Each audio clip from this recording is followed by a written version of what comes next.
జన్మకుండలి అంటే మీరు పుట్టిన సమయానికి ఆకాశంలో ఉన్న గ్రహాల స్థితిని చూపించే చార్ట్ లాంటిదనమాట.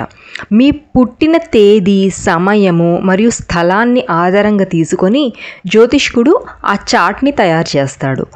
ఇది కేవలం పేపర్ మీద గీసే చార్ట్ కాదు, ఇది మీ ఆత్మ యొక్క బ్లూ ప్రింట్. కుండలిలో ఉన్న ముఖ్య భాగాలు. జన్మకుండలిలో 3 ముఖ్యమైన అంశాలు ఉంటాయి. రాశులు అంటే జోడియాక్ సైన్స్, గ్రహాలు అంటే ప్లానెట్స్, మరియు భావాలు అంటే హౌజెస్. జ్యోతిష్యంలో 12 రాశులు ఉంటాయి.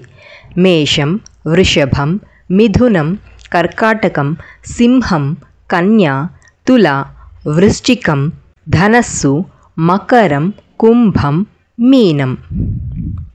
ప్రతి రాశికి తన యూనిక్ స్వభావము మరియు పాలక గ్రహము ఉంటుంది. జ్యోతిష్యంలో 9 గ్రహాలు ఉంటాయి. సూర్యుడు, చంద్రుడు, కుజుడు, బుధుడు, గురువు, శుక్రుడు, శని, రాహువు, కేతువు.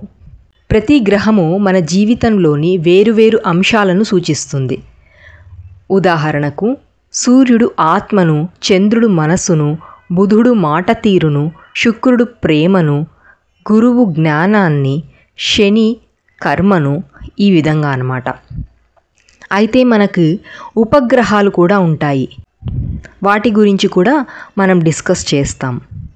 జన్మకుండలిలో 12 భావాలు ఉంటాయి. ప్రతి భావము జీవితంలోని ఒక అంశాన్ని సూచిస్తుంది. ఉదాహరణకు ప్రథమ భావం అంటే లగ్నం. లగ్నము శరీరాన్ని, సప్తమ భావము వివాహాన్ని, దశమ భావము ఉద్యోగాన్ని, కీర్తి ప్రతిష్టలని, వ్యయస్థానము అంటే 12వ భావము వ్యయాన్ని చూపిస్తుంది.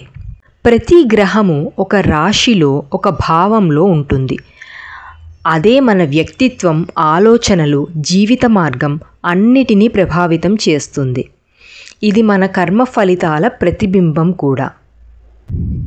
జ్యోతిష్యం నేర్చుకోవడం అంటే మన జీవితంపై అవగాహన కలిగి ఉండటం. గ్రహాలు మనకు భయం కలిగించడానికి కాదు, మన దారిని చూపించడానికి ఉంటాయి. మీ జన్మకుండలి అంటే మీ ఆత్మ మాట్లాడే భాష. ఇది జ్యోతిష శిక్షణలో మొదటి పాఠం. తదుపరి ఎపిసోడ్స్లో మనం 12 రాశుల గురించి తెలుసుకుందాం. మీది ఏ రాశి? కామెంట్లో చెప్పండి.